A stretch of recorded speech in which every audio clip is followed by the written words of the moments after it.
भी साधु के साथ में बस मेरी सेल्फी रहेगी तो मैं शायद इस बहाने को देख करके सजग रहूंगा। लेकिन साधु यदि सेल्फी ले तो वो किस प्रकार से सजगता का भाव रख सकता है? वो नहीं रख सकता। वो सोचेगा बार बार देख के कि मेरा चेला मंत्री बन गया, अब तो मैं रोब से रहूंगा इस गांव के अंदर, किसी को छोड़ूंगा, किसी को मारूंगा, कोई भी काम करवाऊंगा। ऐसी सोच कुटिल व्यक्ति रखता है। साधु हमेशा सभी के लिए समान होते हैं, सभी के लिए बराबर व्यवहार करते हैं। ठीक है, इसके कर्म में आगे पीछे लिखना एक अलग बात है जो नहीं पूछ पाता है, लेकिन गुरुदेव की भूमि में इस प्रकार से जितने भी सदकर्म किए गए हैं 15 साल से, आप मेरे को हाथ खड़ा करके बताइए किसी प्रकार की त्रुटि आपकी सेवा में या पैसों में या किसी प्रकार की भी कोई दुविधा आई हो तो मुझे हाथ खड़ा करके बताइए। कितने आदमी हैं जो इन यज्ञों में बैठे हैं, मेरे यज्ञों में जो ये सदकर्म किए हैं? सही बताओ, कितने व्यक्ति बैठे हुए हैं? कितनी माताएं कलश लेकर के आई हैं? तो बताओ, सारे तो हैं आप यदि इतने कितने बैठे के बैठे यदि लग जाएं, सिर्फ 2-2, 3-3 आदमी लाए तो पूरा काम हो जाए। बताओ फिर जान के कौन जरूरत है? तो मैं आपसे विशेष रिक्वेस्ट कर रहा हूँ। मैं इतना टाइम तो मैंने इसलिए ले लिया, आज टाइम लेने का नहीं था, लेकिन 2:30 बजे बाद में तिथि चेंज होनी थी। हम पहले भी 4 बजे ही भोग लगाते थे अन्नकूट के लिए, लेकिन हमारे 2 चीज चल गई है। तो समय घटता घटता ये 2 चीजें किस प्रकार से हो गई। लेकिन गुरुजी कहते थे कि भाई 2 चीज हो ना तो पहली चीज कर लिया करो। तो हम तो उसी ढर्रे पर चल रहे, देखो मैं कहूँ बात। तो इसलिए आप बुरा नहीं मानना, सुबह के आए हुए हो, मैं आपको बहुत बहुत साधुवाद देता हूँ कि आपने अपने दैनिक दिनचर्या की कीमती समय में से ये अमूल्य समय निकालकर इस तपोभूमि में पदार्पण किया है। और वो पदार्पण सिर्फ सदकर्म के लिए एकत्रित करता हूँ मैं कभी भी आपको ये नहीं कहूँगा कि अब मेरे लिए इकट्ठा कर रहा हूँ मैं, और जिस दिन मैं करूँ मेरे लिए इकट्ठा तो आप बिल्कुल मत होना। लेकिन प्लीज इस सनातन धर्म के लिए खड़े हो जाइए, अपने अस्तित्व को खतरा होने वाला है।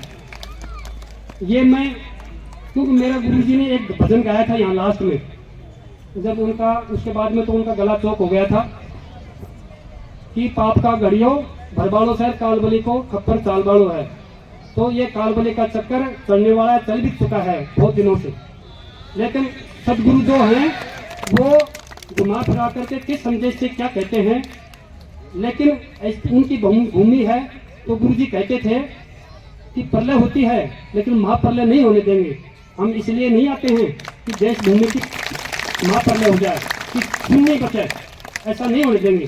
तो गुरुजी कहते थे 75% खत्म होगा, 25% बचेगा। अब इसको जितना लंबा खींच सकते हो तो इन सदकर्मों के माध्यम से खींच सकते हो, अन्यथा बहुत मुश्किल है।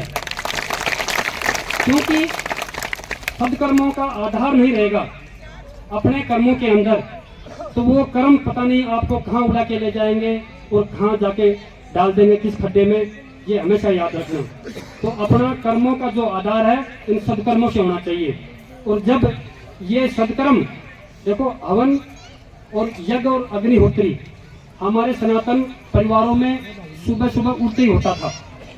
सुबह उठते नहा धो करके 11 होती चाहे 21 होती अग्नि के अंदर वो करते थे, और फिर कोई कार्य को शुभारंभ करते थे, घर से बाहर निकलते थे।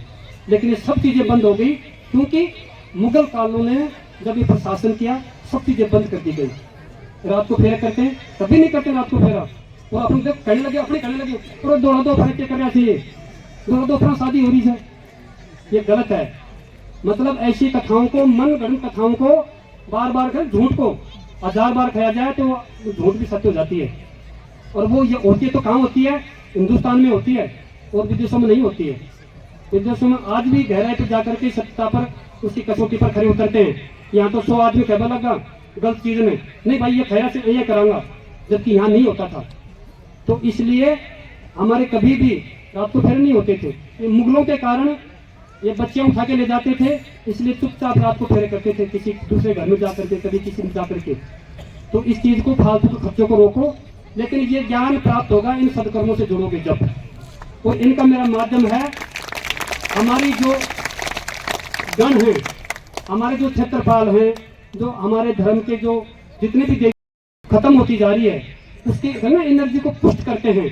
इससे पुष्ट होती है सदकर्मों से, वो हमारी इष्ट की एनर्जी, हमारे पितरों की एनर्जी, हमारे क्षेत्रपालों की एनर्जी, हमारे नगर परिषदों की एनर्जी इन सदकर्मों से पुष्ट होती है।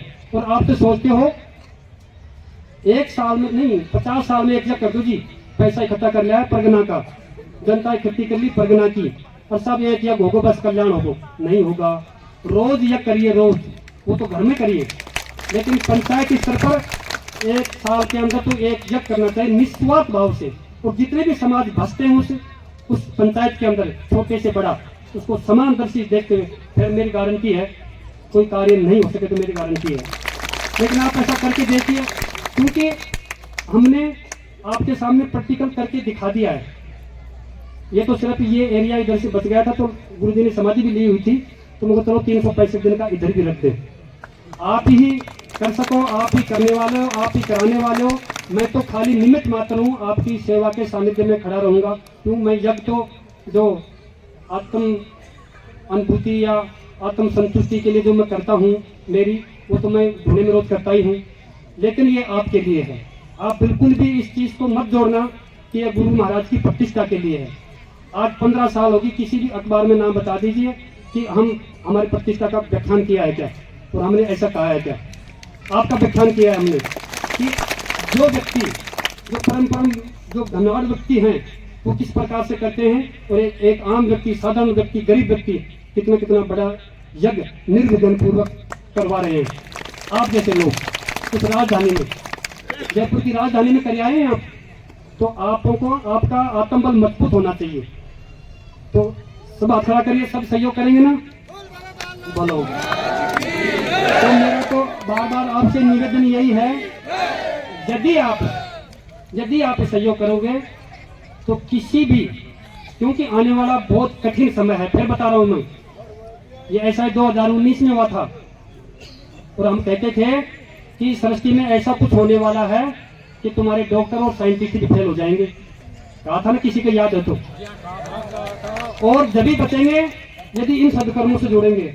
आप ऐसा मत समझना कि नाथ जी बस नाथ जी दिया सुनो, ये परम सत्ता का डायरेक्शन बाबा बालनाथ जी के माध्यम से आपके अंदर आया हुआ है कि करिए। आप निमित्त मात्र तो बनिए, करना नहीं करना मेरा काम है। आप तो खड़े आकर के उसमें बैठ जाइए, फिर क्या होगा क्या नहीं होगा ये मेरे ऊपर छोड़ दीजिए, ऐसे गुरु जी कहते हैं बार बार। लेकिन अपनी आत्मा को एक कदम बाहर निकालिए, 10 कदम गुरु जी की बाहर निकलेंगी, लेकिन आप एक कदम तो बढ़ाओ। आप मेरे को, क्योंकि ये आपके बच्चे हैं, तो ये पूर्ण तो नहीं है, लेकिन पूर्ण होने का प्रयास कर रहे हैं आपके माध्यम से, आपके सहयोग से।